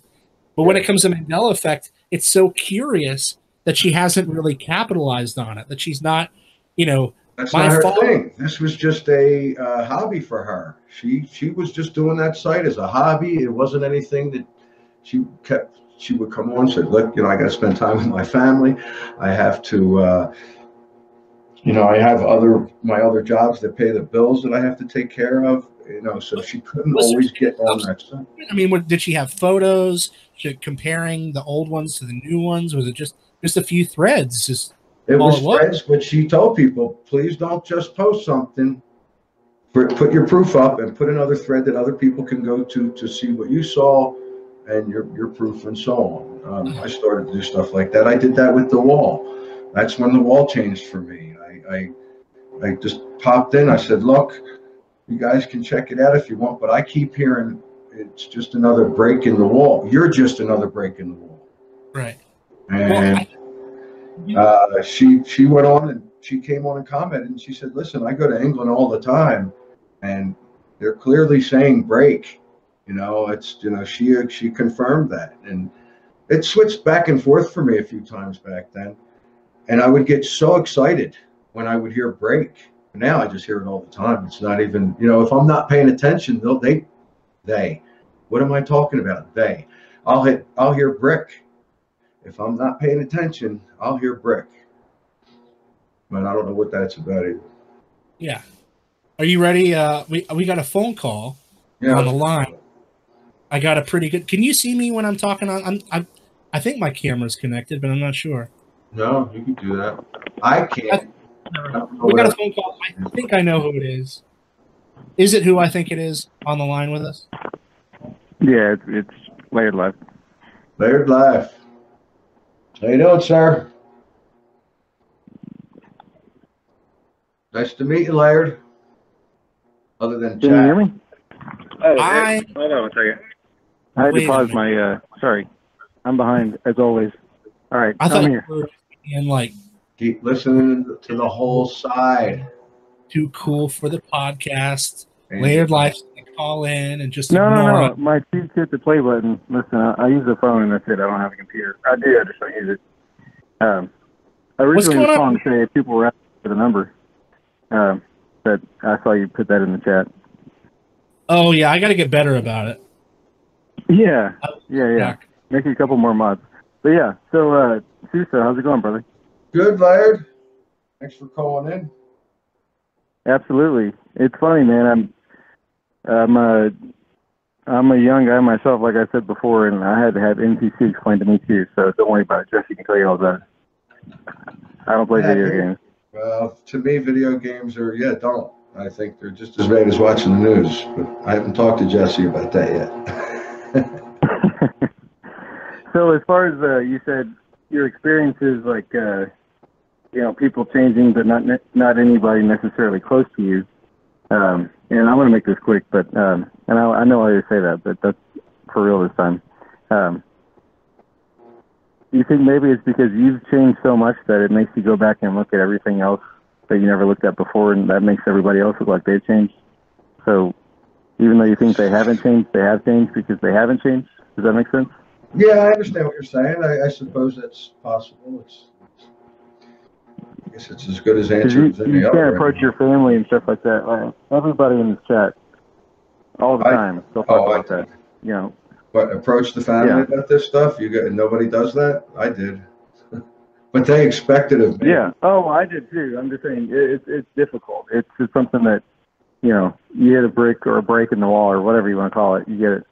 But yeah, you'll hit a dead end every now and then. But anyway, man, you guys have a good show. And Susso, if you have other shows, man, I would like to call in and talk about your paranormal experiences and stuff, because going through stuff like that makes you look at things a lot differently. Yeah, and I really want a lot of those feelings back. It's something that we'll go over another time, man, because tonight's your first show, man. Congratulations, Jesse. Cool. It's a good help for you, brother, so congratulations, guys. Yeah. Are you sure you don't want to talk about a paranormal experience right now? I mean, I don't know how much time you guys planned on spending on the show, so I didn't want to take a lot of time. We don't either. So we don't know either, so go for it. Yeah, well, do you mind if I start and ask you, whenever you talk about that, in general, what do you mean by that? What do you mean by experiences? Out-of-body experiences, vibrations, high-frequency noises? What do you think? No, I've had to bring it in the ears plenty. I hear music. Very distinct. Quite often when I'm laying down to go to sleep, I'll hear music right in the other room. The only problem is there is no other room where I hear it coming from. I've had stars. When I had an epiphany, I was going through flat earth material. I was reading up on the Egyptian beliefs. And it just hit me. It hit me that, you know, it's not going to be proven to me that it's a ball, but it's not going to be proven to me that it's flat either. And that hit struck me so strongly. When I walked outside, I looked up at the stars and pointed at them and just waved my hand in the air. I said, I'll bet you're all UFOs. And that's when 7 or 8 of them just started to come at me. Like a rubber band, I'll say, for 2.5 minutes, which was probably a lot longer, but that's just about what I've always said. So I'm still sticking with that. Right. Yeah, it was an amazing experience, and you know, it's like stuff like that. It's just, to me, okay. My sister said maybe you had a heart attack. I said, yeah, you know what? Maybe I did have a heart attack, and I've died in your dominant consciousness's timeline. And I just went off and around the timeline, and she's like, "Oh my God, oh my God!" And I, you know, hey, what's up? What's up? Well, I've had a dream that you died, but I don't want to talk about it. Right. Never brought that up, or whatever. Well, who had the dream? It makes you feel any better. It was me. So I mean, I had dreams, but I understand the dichotomy that you're talking about, Susso. Whenever it comes to understanding that it doesn't matter which side you choose. You're not going to be a winner if you try to decide yourself. You know, it's only the end game that matters, and it, you know, it's as irrelevant as it is. It's going to bug you till the day you die, but you still got to keep moving forward, doing what you know is good. You know, so I understand what you mean by that. Whenever it comes to just hitting you like a ton of bricks, you know, what are you going to do about it, regardless, whichever way it's shaped? You know, we all have our ups and downs whenever it comes to what we think about it. And that's one of the tougher subjects to even bring up, even more than the Mandela effect, to be honest, because people don't relate to that at all. So, relate as far as to the flat Earth. As far as the flat Earth. Yeah, I don't care if it's, I don't know what it is. It's a realm. It's a realm. It's a perfect way to put it. It's my perception. And that's it. I mean, I can't go any further than that unless I'm actually going to physically experience that. That's as far as I'll go. It doesn't matter. It doesn't. And that's the sad truth, and that's what hits you. You're right. At least that's my opinion. That's how I feel. But yeah, so like Jesse, you asked you had the dream. I don't know if it was a dream or not. I would say it's more of an experience. But it definitely wasn't a heart attack. I was like 8 years old. But it happened for like a 6-month period where I would be lucid once I went to bed, basically hovering around my house. Conference unlocked. And I know that sounds crazy, but you know, at the end of the day, I heard this very distinct, and it was always the same, very distinct frequency, almost like something that's beeping like one of those, you know, United Kingdom style ambulance sirens, you know, just the, you know, wah, wah, wah, wah, wah, you know, but it's coming closer and closer and closer. And then once it gets so close, your body's encapsulated. You can't move, you know, your physical body. You wish you could, but it's, you know, and this is not something I've even talked about in like probably 20 years. But it's insane. And when I say lucid, I mean it because, you know, I grew up in a household without my dad around and stuff like that. I think I mentioned that before, but so, you know, I grew up with a mixed family. My aunt was living there and everything like that. We grew up with my grandparents and stuff like that. So everybody had different schedules. Well, I saw that my Aunt Luann had left the bread open because I woke up screaming the first time it happened. My mother didn't believe me. And I told her, I said, Luann left the bread open on the couch if you don't believe me. Or I'm not on the couch, on the counter. If you don't believe me, go look in the kitchen, you know. And my mom looked at me like she's never looked in the past. I mean, she was just like, what the hell? You know, counseling didn't work, obviously. And it ended up stopping happening after like 3 months. But it was a very, very real thing. I went to Catholic school. I know a lot of people in the chat in our group do or have when they were growing up. Conference locked. I don't know what it is about that. I don't think it has anything to do with it, to be honest. But I'm pretty sure a bunch like of religions have seen the Mandela effects. I don't think it's just Catholics. I don't know exactly. I don't understand the whole. Why is it the King James Bible version that's changing? And I don't want to say none of the other Bibles. I haven't looked into it. But it's always The sad part about being Catholic is you don't study the Bible, to be honest. Yeah, you're not The allowed. sad part about being Catholic, even though I went to Catholic school, we had Mass every day, first period, right? 5 days a week. I went to church 6 days a week because we also went on Sundays, but also we had a religion, quote unquote, religion period, right? And that was, I mean, all the way until I was in 6th grade. So that's from pre-K to 6th grade. That's 8 years. Never once did we really go over a bunch of material from the Bible itself. You know, it was an eye-opening experience whenever you realize, like, okay, well, this is like the first original business. These people just want your money. I don't understand, you know. No, I know. I've been there. Church, grocery. I, like I said, as much as I'd love to elaborate on it, that's a whole other conversation. So it is. I'll leave it at that for tonight. We had the fortunate occurrence that we have a party line. Callers who got through, and that's why we're hearing the echo right now. So just callers, I asked that you be muted for now. And yeah, we're probably going to say. I thought that was me again. Hey, thanks for calling. Hey, man. So, yeah, absolutely, man. I'll talk to you guys later, man. Hi, Larry. Thanks for calling. Thanks for helping out. You guys have a good night. And I think we have a secret guest lurking amidst us in the Google Hangout. And I think that's what I'm going to do every week. I'm going to have a special guest on it. I'm not going to tell anybody who it is. This week it gets to be. What are you talking about? I'm not lurking, man. I've been here for an hour, man. What are you guys talking about? You were chilling. Nothing. Apparently, I have no content, but I've been studying the Mandela effect my whole life. Look at all the paperwork I got from. What are you talking about? Are you getting to something? What are you trying to tell me? You mean you have no content? Oh, well, I'm not Poppy. You're not Poppy. Oh, sure. No? I have a controversial thing here I got written down that I could bring up with you too. All right. You know how everything that comes out of Hollywood is absolutely scripted and baloney? Or maybe you don't. Yeah, I think it is. Okay. I mean, some might disagree with me, but yeah. Well, that's how I've seen it. I don't know. And Jesse on that? Mm-hmm. Everything's, I mean, Will Smith is coming out trying to do disclosure. That's scripted. Jim Carrey coming out. That's what I was going to get at, the Jim Carrey stuff. All that crap. They're not going to saying you don't matter. We don't matter. We got a new celebrity this week, guys. I'm thinking, no, I don't think I think we need to go that route. Yeah. All this we don't matter stuff. I'm thinking, I don't know. I think this might be scripted. You know, they're trying to get us to think it don't matter. Of course it does. Wait, just in general?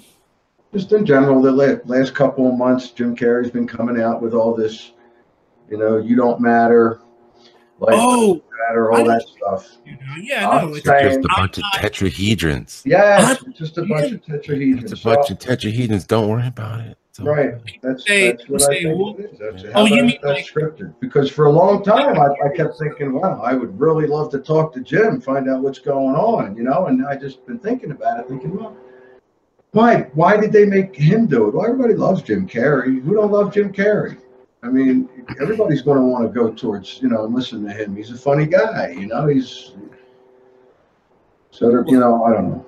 So you think they're playing a game there with us, just playing a little role playing his role as the new enlightened dude in Hollywood, you know, speaking his truth.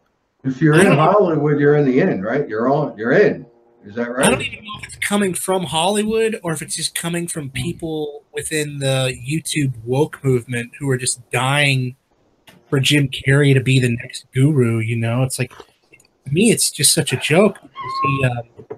He'll start on one of those rants, right? And he'll say, "I'm not really here. Jim isn't here, man." And the reporter will try to get specific and be like, "Oh, like materialism, like the physical doesn't matter. You know, like our stuff doesn't matter, our mansions, our cars, our yachts." And yeah, but while I've got this huge tons of stuff, man. Yeah, man. I was, you know, hoarding, but he's not really there. And when he played Andy Kaufman, he was channeling Andy Kaufman. I watched a really good video on that, how he wasn't really doing a good job playing Andy Kaufman because it's all ego stroking. And Andy Kaufman was doing it more from a just mastering the craft. You're going to disconnect me right now. The Google Hangout stops me. Why, right? Cats on the keyboard. Yeah, all that stuff's a joke. Maybe the callers who are currently on the line have an opinion on that too. Let's go to. I've got a caller in Florida. Can we talk to that caller? We have a caller from Florida. Who, me? Yeah. Yeah.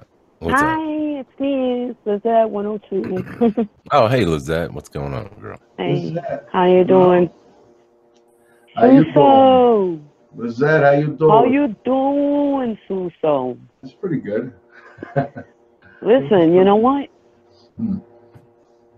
Whenever I hear you, I feel like this phenomenon has pissed you off so much, and that resonates with me because I'm usually like really a cheerful person, but this is just too astounding to me.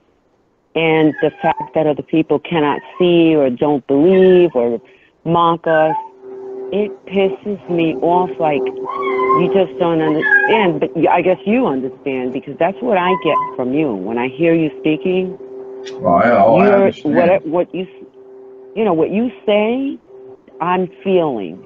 Except, what I say it with a smile and a grin and un beso. But inside, it pisses me off so much, But I get it from you. Yeah, but I don't know. I mean, I understand where the anger comes from. I do feel that too sometimes, but I think there's another direction to go, and that's what we need to me, and it would be to figure out, are we doing what we're supposed to be doing? Are we supposed to be waking people up? Are we supposed to be out here talking about it? Or are we supposed to be keeping it to ourselves? I don't think so. How can we not? I tried it, and it just slaps you in the face everywhere you go. Yep, it does. You're absolutely right. Every time I try and back away from it, it gets bigger. I like to call it, you can't go back to the ball. But I think we're supposed to wake people up, but at the same time, I don't think we're supposed to kill ourselves doing it. I think force that. We can't be forcing them to do it either. Right. You can't force people to do it. You can, like you said, it's the old adage, you can lead a horse to water. You can't force them to drink, right? And so that's what I'm saying. Don't get crazy whenever your best friend, the person that you're real close to in your family, those people don't see it right away because it may not be their time. I'm just saying, don't get upset about that. That's all I'm saying. Yeah, well, that's funny because in 2015, I tried to speak with my daughter about it, and she wasn't. Oh, Daddy's into another weirdo conspiracy. Okay, cool. And that's when I had the conversation with her that did not take place. She said she remembers me calling her back asking about it, but that we didn't have that conversation. It's almost insulting, isn't it? Yeah, but wait, hold on, let him finish the story. Yeah, well, and I just called her recently and told her about it. And she said some things. Did you expect me to go through the whole story, Dan? No, I don't expect you to go through the whole story, but you got to sum up, baby. I do got to sum it up. Right. I called her, talked to her. She said she would not have known. The conversation went, I asked, hey, do you remember Louis Anderson? And she said, yeah. And when I was talking to her, she's like, Dad, I have no idea who Louis Anderson is, and I wouldn't have known how to answer that question. She was in a coffee shop because I said, yeah, you said you were in a coffee shop. She goes, well, I was in a coffee shop once around that time. And, but that the conversation did not take place. And I have proof that it took place. So. Okay, there's that part of it. Well, that's why I kind of need the whole story. I called her up and I said, hey, do you remember Louis Anderson? No, Dad, I can't talk. I'm in Starbucks. She's in New York. I'm in Mississippi. I said, okay, I'll talk to you later. Oh, my girlfriend's going to the bathroom. I got a couple minutes. What did you want to tell me? Well, you know, Louis Anderson, yeah, the guy that died on Family Feud. I said, well, he's still alive. Oh, no way. That reminds me of a movie. What's the movie called? Dad, I don't know. This woman kept feeding her dead father spaghetti. That's all I know. My girlfriend's back. I got to go. The conversation ended. The next day, I go to the library, pick out a bunch of movies. I pick out one randomly. It's called Proof, and this woman is feeding her dead father spaghetti in the movie. Called her back up to tell her that, hey, I randomly picked up the movie you told me about. And she had no idea what I was talking about. So I just figured, yeah, one timeline, I spoke with her about this movie she saw, and then shifted back into the timeline where she didn't know anything about this movie. Or, you know, is that what happened? That's the only way I could explain it. I have no idea. That's the whole thing, you know. I have no idea. And I think that's what pisses me off, because sometimes I begin to question myself, and then I say, oh, hell no. You know, this is really happening. You know, my memory is not failing me, and how can I even imagine such a thing? So when I do have those moments that I question myself, I'm like, it's not me. It's them that need to open their eyes up. So it's just, you know, I don't know. I love to go into the speakeasy because it gets very lighthearted, and you know, it's because this can be a bummer. You know, you're going through this yourself. And there does have to be some humor involved. I do get that, but for me, when I first got into this, the humor was thrown in my lap. It kept getting thrown in my lap. I just kept pushing it away, like, no, this is some serious stuff here. We need to pay attention to what's going on. We need to know where we are. We need to know that physical reality is not what we've been told. And we, you know, if extraordinary things start happening, to me, again, but if everybody starts to see stars falling from the skies, and notice other people rising from the dead. This stuff's in the Bible, right? Or one of them. I mean, I didn't read it, so I can't say for sure. But if everybody starts seeing the stars fall out of the sky, then what? I'm a little distracted right now. Hey, Susso, but didn't your daughter just talk to you about them? Didn't you tell me the other day she was looking at Mandela effect? Yes. She sees it now. She, you know, so 2015, the moral of the story is 2015 there was a debate on whether or not you know, she remembers even conversations or whatever, but forget that part. Basically, she didn't see it. It didn't affect her. It wasn't that important. Now, fast forward to 2018. And she says, she says now that, oh my gosh, what the heck is going on? Where's Curious George's tail? Where's George's tail? Where is House of Suspenders? Thank you. What were the other two things? Right. The first four things I mentioned to her, she's going, no way. That's my point. And I tried to explain to her that look it up, and yes way. And of course, I told her the same thing I would tell anybody else. From the things that I went through, and she knows about all my experiences as far as I could tell, as far as I remember, you know, it's multi-dimensions, and we're multi-dimensional beings. But I don't know that. Okay, this is my theory from experience, but that's the way I interpreted these experiences. It could have been interpreted a different way. And I told her, Chris, you got to explore it yourself. It's going to be for you, what it means for you. You know, but it's amazing how she was not into it. She was blowing me off. See, now I get into the other conversation. Her dominant consciousness was somewhere else. Her NPC, she was just nothing more than an NPC, and in her dominant consciousness resided in a timeline where maybe not with my daughter, but with my mother. And my brother probably already passed. I kept him in this timeline. I mean, these are things I see. I wrote about it in detail. Don't want to lose my train of thought there. She was off in a timeline and I was interacting with her NPC. Now her dominant consciousness is a lot closer to mine now, and she's on track there. So how are you feeling now, though, about all of this? How do you feel? What is your attitude? Okay, because I had big time attitude when people would not see it. I couldn't believe it. My attitude has calmed down a lot, but I tend to rant. If you see any of my videos, they're all rants. Ranting is good. We need to do that. Sure, it's good. Yeah, I do. Yeah, Lizette kid's out there, and she's ranting away, boy. Rant. Yeah, I rant. I don't care what I look like. Girls in her rollers. She got her rollers on sometimes. And my goodness, it's like, is that not the rollers? No, girl. with the pins, the old school ones too. The old school ones. No, it's funny. Lizette likes to rant, and God. It helps. Just free your soul, and that's a good thing. Yeah, I do rant a lot, but you know what? I've noticed that I have like people from Sweden, subscribing, and I usually respond. I try to respond back to the comments. So I have this guy from he's from Brazil, so he speaks Portuguese, and I go into Google Translate just to figure out what he's saying. Then I have to type in my own little thing. It's a hassle because he talks to me all the time about the changes.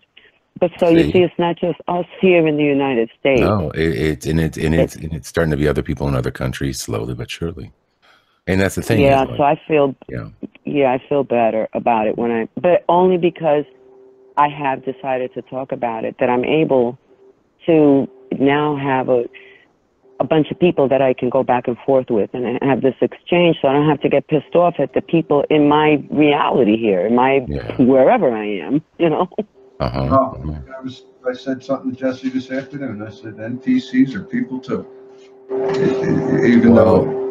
Yeah, and it's not necessarily dominant consciousness or the fact that they're not just woke up yet or whatever it is, man. Right. The same thing is like, dude, let's be honest, man. Presented this stuff 20 years ago, I might have just laughed it off. If somebody had presented. Me too. I'd have laughed it off like, whatever. So what was I? I was a non-playing character too at one point in time in my life. Absolutely. I'd love to believe I was completely awake and knowing since the beginning. Shoot, man, I nursed off this world, man. I nursed off the physical reality as if it were something real. I mean, I believed in NASA. So did I believed in all that. I believed in, what? I think all this is just a correction. Since we've gone so far forward one way, this is a correction back to the spiritual of what we really are. And this is what this thing is trying to tell us. And that's what we have to remember. We have to remember who we really are, what we really are. I mean, hey, maybe it's just a theory because I don't know, but I'm experiencing physical reality, but I'm not physical. I mean, and I don't feel that at all. I don't feel like, I'm here and I'm experiencing it. This is like a memory of some illusionary creation. I believe we're all spirit. I tried to think, okay, what if we're not spirit? What if this is it? We just accidentally became physical and we're living on this rock plane, whatever, and that's it. Well, what are you going to do about it? You're not going to be able to do anything about it. You got to do what makes you happy. What makes me happy is bringing this stuff up, playing with my cats, bringing this stuff up. Well, I'm going to have fun with my life. I so decided I'm going to stop worrying about it. I see it, and I feel like I have this dirty little secret that nobody knows about. There you go. I like that. And that's it. I am so going to just move on, knowing what I know. And if it comes up, I can yak away about it. If you don't want to talk about it anymore, oh well, let's go have some more fun then, because that might be the secret to this whole thing, It might be what you're talking about, which is to know about it and to move on and to make sure you still have your life and everything about you, but realize the spiritual nature of why this is happening and to bring people back to that spiritual side of themselves. Like I said, I think for a long time, so many people were just so, I don't know, man. I look back, 15, 20 years ago, and I see myself, and I'm like, dang, dude, you just weren't really focused on the right things, and No, and neither were any of us. I don't any of think us, any of and I us mean, were. Come yeah, on. yeah, and we I weren't could tell really. you some stories. You'll curl your toes. Oh, but you could over there. I sure could, but I won't. I'll be a lady. But no, really, the people that are affected, like that, who was it? Matt. I was shocked.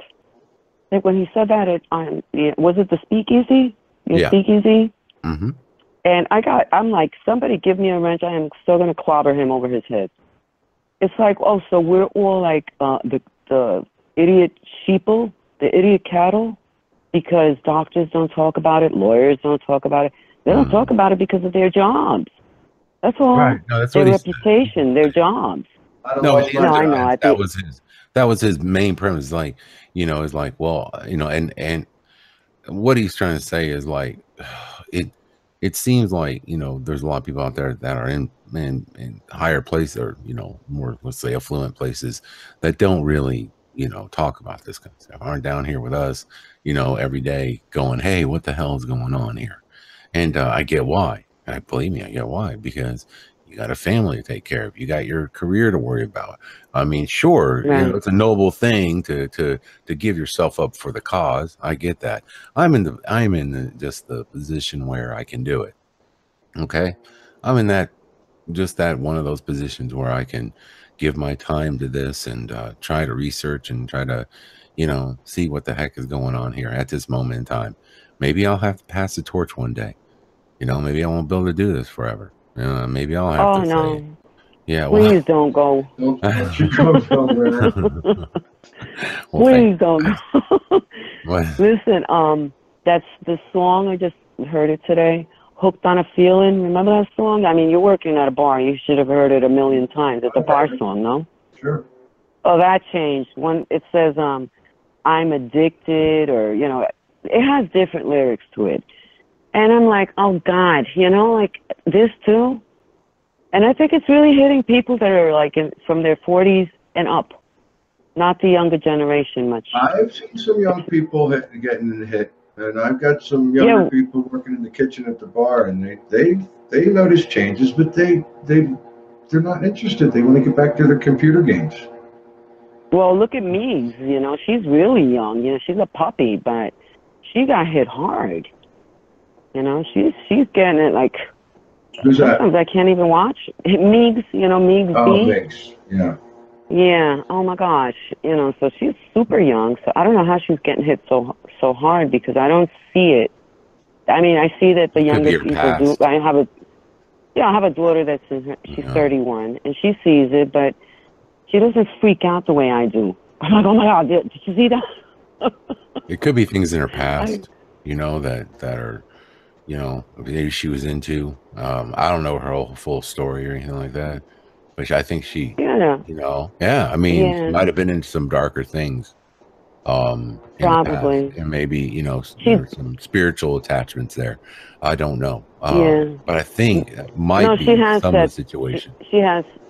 I was on one of EYA's first hangouts, and Meigs was on, so she did reveal a lot about her past. So I think it is it has a lot to do with her past, that she flips. Because I'm a ranter. I get like super angry, on my in my channel, but you don't see it. I'm just ranting away, and then I laugh and throw you a kiss. Right. But I feel really bad. It's like we're all affected by it in a different way. But I know that we all see it as this is very real, and it's extremely serious to me. But like I said, it's extremely serious. I try to wake people up. If the conversation comes up, or if it's fluid and it continues, wonderful. And if it doesn't, I just decided it's okay. I'll just drop it. One day you'll open up your eyes. I'm having fun, okay? I'm going to go on with my life, and I'm going to enjoy myself, and knowing what I know. This little dark secrets, That's all you can do. That's it, but That's it. Yeah. I mean, what else can you do? I mean, yes. I feel that way. Go through that first week where we're like, we feel like we want to ball up in a corner and go, oh my gosh, what the heck is going on here? But then at that point, you're going to have to sort of dust yourself off and you got to look around and go, okay, what does all this mean to me? What does all this mean to all of us? And so, that's the big key right now. And so that's what go ahead. I'm sorry. I'm sorry. Oh, no, go ahead. Well, no, I find it interesting that most of us became awakened back in 2016, 2015. I know with me, it's been over 2 years already. And I've just been biting my lip, keeping it in, stopping it until I just, I told a few people and even my family members. And that's when I continued on YouTube. And finally I said, the hell with this, I'm going to talk too. And I'm glad I did because, it's a rant, but it's a way to vent.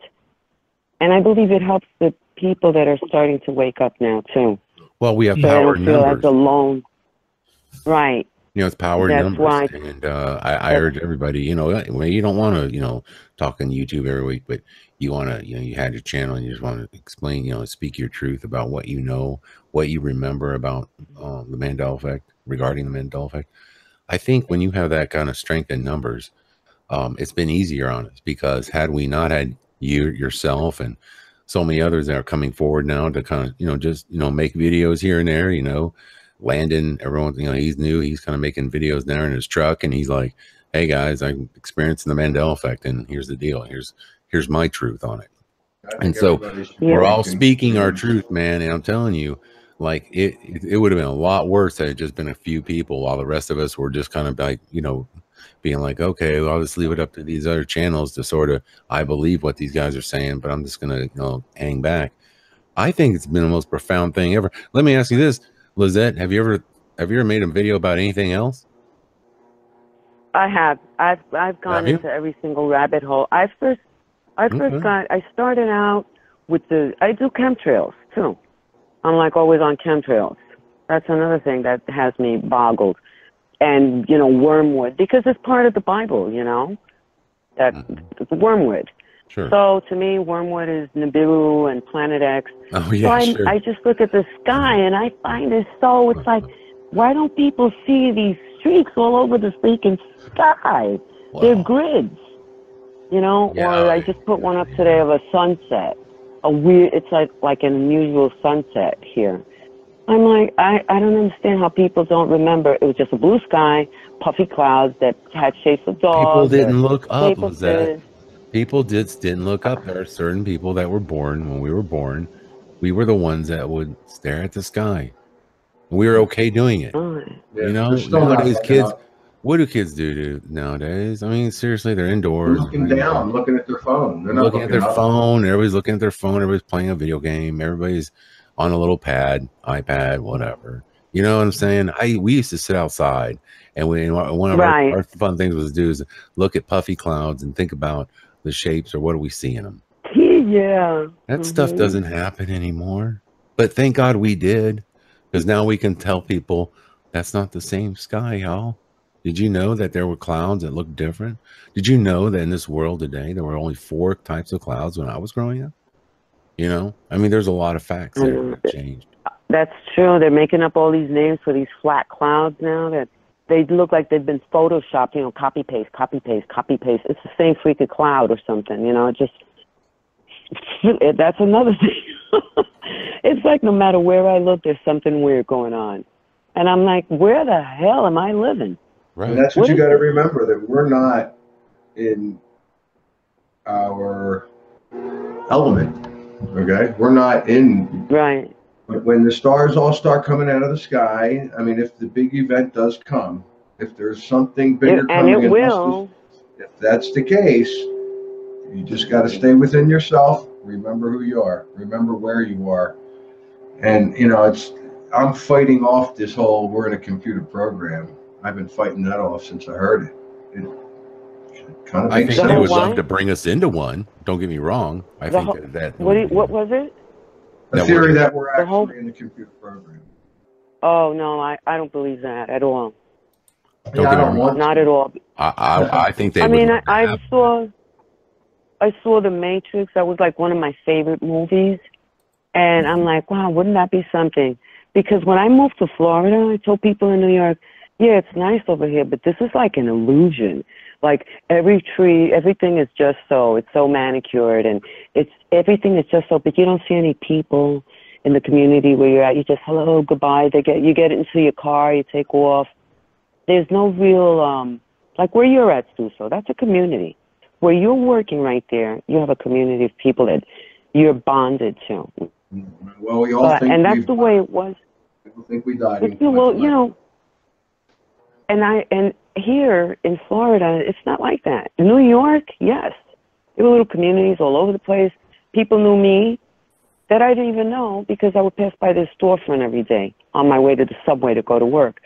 But here, it's like these people they're like little robots. I hate to say that, but they're like imaginary people. It reminds me of that Twilight Zone thing with the little girl, the Twilight Zone episode that the little girl is playing house and there's a car and there's towns and she's playing, and the people that she's playing with are real. So it reminds me of that over here. It's like, are these people dead? You know? And so, yeah, so, you know, I'll call you. Here's my number. You can meet somebody. Never speak to each other again. I don't call them. They don't call me. It's just weird. You stop working somewhere and you can have a real tight friend. You stop working there, that's it. They disappear. This is a very strange state. But it'll never go down because Disney's here. Masonic Disney World is here. Yeah, I don't. Anyway, I don't want to hog up you guys. I don't want to hog up your time. But I just wanted to shout out, Susso, you are so awesome. I never get to talk to you, so I had to call in tonight. Well, thank you. And you're in here, you know, Scarab. You following me? Stop it. I just snuck in. Yeah, you know, it's no big deal. Yeah. And Had to they get both, them in here. I couldn't do it without these two. Not the first time around, for sure. well, I love you guys a whole lot. You know, I feel like I know you. I feel close to you guys, and just wanted to shout out to you, Susso, because I never get to talk to you. Oh, well, thank you, Lizette. So, right, okay, honey. So you take care of yourself, guys, okay? Yeah. Night, Call in night. more often. Thanks for calling. Keep doing those rant Okay. videos too, okay? All right, don't you go anywhere either. All right. The other caller on the line. Mm-hmm. Are you there, caller? Hello. Hey. Hello.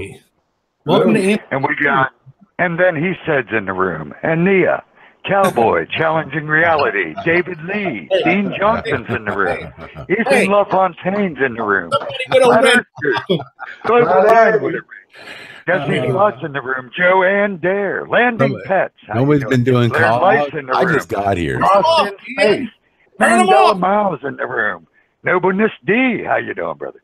OU812, Patrick Glassel's in the room, Sister in Christ, Like being at home. Susso with a crown, Oh, boy. Tyler Scott, White Rabbit, and What if Whitney he's been doing Scott. this the Glad whole to see you all and cutting it up with Susso. Hey, Hey. brothers, how y'all doing? I just had to stop in and give a shout out. Thank God somebody did, right? Man, I'm glad to see you, buddy. How you doing? Good brothers, I couldn't resist. Ah, that was great, man. I had to get that Susso's Virgin show, man. Awesome, brother. Yeah. Love it. Oh, thanks. The maiden voyage. Hopefully we don't hit an iceberg. Ooh. I'm kidding, Susso. It's Is that real? Is that real? Yeah, well, it's more like a snowball because you know it's a Colorado reference. Ron, man, how are you doing? Good, brother. How you been? I'm good. It's Awesome, nice awesome. meeting you in the middle of Colorado with Anthony freezing bar. bones. I got the heater on me. I'm still shaking. People think he's nervous. He's shaking because it's like 8 degrees in that room. Hopefully, Oh a yeah, little- our weather's insane. It was 70 degrees today. It's supposed to be 35 Tuesday. Pennsylvania weather's gone totally off its rocker this year. Oh yeah. Well, for sure. And so is Texas. Well, they're Texas messing with is, jet streams. yeah. We had a bunch of flash flooding today. Yeah, we got major flash flooding. Yeah. Oh boy. Yeah. It's been kind of weird. And then, I'm sure tomorrow will be beautiful, maybe a sunny day. And then next thing you know, it's like, here comes this crazy cold weather. And, it's weird because I know some people in the northern states, it was a nicer day for them than it was for us. So I don't know. Weather's just wacky weather. What do you guys think we should do with the spring? I mean, I feel like there's just been so much stress over the winter and everything. Like, I almost feel like I don't deserve a spring. I don't know what to do with it. What spring? Anthony, you sit out for that question. You just chill out while we talk about. Right, my last day of snow will be June. Yeah. Oh my gosh. Really? Oh, easily. June. Oh, man. The first week in June will probably be the last time I'll see snow. Oh boy. June. That seems a little late in the year. Yeah, well, it is. Yeah, I would think it would be like maybe April. Would be about the last time to see, but June seems a little rough. Man, that's cutting into summer, man. How can you? Right. There is no summer. Spring. There is no fall. It's just summer, winter. Like a spring and winter. If you want to put a little bit of summer in a box and mail it to Anthony, he could use it. Right. Well, we got some paranormal activity happening there. Is all that? Does the cat move in the camera again? No, that was funny when that happened. Oh, that was funny. I was like, no, actually, the heater just went out and put everything back on. So, guess we'll just leave it off. Yeah. Well, there were some of those outstanding points that nobody really got to. Dan, Ron, do you have anything regarding birthmarks? Have you heard anything about that? People who have come and go. Pretty common. I've heard people mention it and say, I have a birthmark that's on, it's on the other side of me in the same spot, or some that's been removed. And, it's hard to, you just, okay. Well, for me, I did notice, like, I remember I looked in the mirror and I noticed a physical change to my shoulders immediately. Like it was like from one day to the next. It was the weirdest thing. And it was around the Mandela time. And I woke up and it was one of those times where it was like, you just sort of shake your head and go, what the heck has just happened to my skeletal structure? Like, I look like a linebacker all of a sudden. It's like, what the heck is going on here? This is strange. And I just chalked it up as maybe I've lost a little weight, maybe a little less around the midsection or something, I don't know. And I didn't think much about it. And then I started hearing about all these weird changes in the Mandela effect. And I started checking out. I have a few birthmarks, a little spot here or there, or whatever, it's stuff I've known that I've had since I've been a kid, and everything's still intact. So for me, I don't know what to say about that. From a personal standpoint, no, I don't have any changes there. Dan, did I mention to you the birthmark I had on my hand? No. Yeah, I had one on my hand, and on my right hand underneath my pinky. And right in the beginning of this show, I'm talking about how, it's just gone, and it didn't go to the other side. And there I am looking at it. It's on the other side now. This afternoon, I was looking at it. There was nothing here. I mean, it's light enough, but no, I would have saw that. So the birthmark went to the other hand. I'm kind of freaked out about that. So the birthmark did go to the other hand for you. Same spot? It's the same exact spot. It's just not as dark or as defined. But then again, this afternoon, it wasn't there at all. So maybe we're working that. Conference unlocked. I'm just trying to get Michelle in here. She's got a birthmark thing. Oh, okay. Ron, anything specific? What about? Does that inspire you in any way? Birthmarks? No, not at all. No, nothing birthmarky that changed that I've noticed anything. Yeah, not for me either. So I don't know. Maybe. Of course, I don't have any birthmarks, so. I had people early on telling me about the clavicle, like weird little bone, I'm like, I'm like, I don't want to, don't talk to me about that. But I'm like, well, if it's true and it's happening, Hey, I don't know about, nobody else has been affected by this, but I guess depending on which way you're looking at the screen, but the stomach is now here. I remember the stomach being down here. Now apparently it's the intestines down here, and the stomach is up here underneath the rib. See, yeah, man. Yeah, the What? kidney thing's weird too. That supposedly the kidneys move. Yeah. Always been one piece for me. I thought the kidneys were lower. They were supposed to be down here, right? Yeah, that's right. Because you would kidney punch. I mean, exactly. Well, you can't really kidney punch if they're behind the ribs, being protected. I guess it could still hurt, but I don't know. Okay. Now, did these things change? Because I've noticed when they do mention the changes and the impalement. Of course, after the impalement, my heart changed. Okay, so.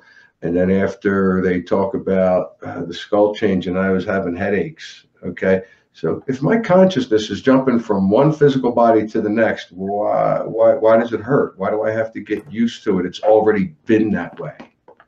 That makes sense. It's new for you. It's new for my consciousness. Yeah, but not the physical body part. I've been dealing with. He's about to turn the camera. My cameraman's down there. Yep. All right, but that's what I'm saying. I mean, because now I'm going against my own theory here. I'm saying, yes, It's your consciousness that shifts into your body, into a new body. So if I've shifted into a body that I was already used to, why would I be getting headaches? And it's the part where I'm like, ooh, I don't know if that theory actually, don't you do it.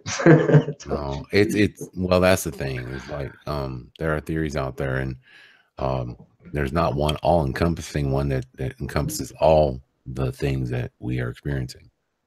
And that's what's really, hard about it, when dealing with it, because it's like, wow. And then unless we talk about, it being some type of a spiritual manifestation on that level, and then, then anything goes, a lot of things can happen. A lot of things can,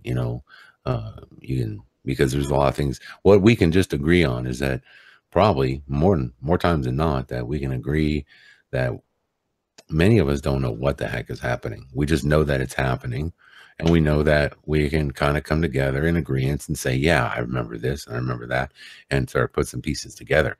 But that's what's keeping this thing alive, is because we're still talking about it even 2 3 years later. Here we are, and we're still finding new things that are still happening. I mean, the latest is this eyeballs are now hexagon. That's a new one for me. I gotta tell you, I haven't personally looked. Jesse, have you given your eyes a I have not seen any hexagon eyes. Yeah, that's really weird. Now I haven't even looked into it online to see what people are talking about, but I don't know. There's some weird pupils. I did see a girl. Well, I haven't checked my pupils yet. No. No, you haven't checked your pupils? Okay. All right. God's armor, have you checked your pupils, sir? No, I don't have real good eyesight. I have to wear glasses, so I can't really check them good. I have to get my wife to check them. One thing, though, I don't have any birthmarks or anything that changed, but one thing I did notice, I had both of my arms broken as a child. And it always bothered me, with weather changes. If you ever had a broken bone, you can feel them in your bones. But it's like they were never broken before now. I mean, they don't affect me at all. That's funny you say that. Weird change. That's funny you say that, Ron. I used to get back pain when the weather would be bad. And that hasn't been happening, especially in cold weather. A lot of people said that to me. What? You went to Colorado for a job. Yeah, I get it. But how are you going to deal with that with your back? I haven't had to. That back pain. Well, I did the first year, but since the impalement, I have not had that pain back here at all. While we're talking about the physical changes and everything, let's see if our new caller is one of the people in the chat room we were trying to reach out to. Caller? Well, hey, I'm going to hop off here, guys. I just wanted to pop in and do a shout out and wish you all luck and congratulate you on the show. So, well, thanks, Ron. Thanks for popping in. Yeah, Bird Brothers. I love all you guys. Love you too, brother. Have a good one.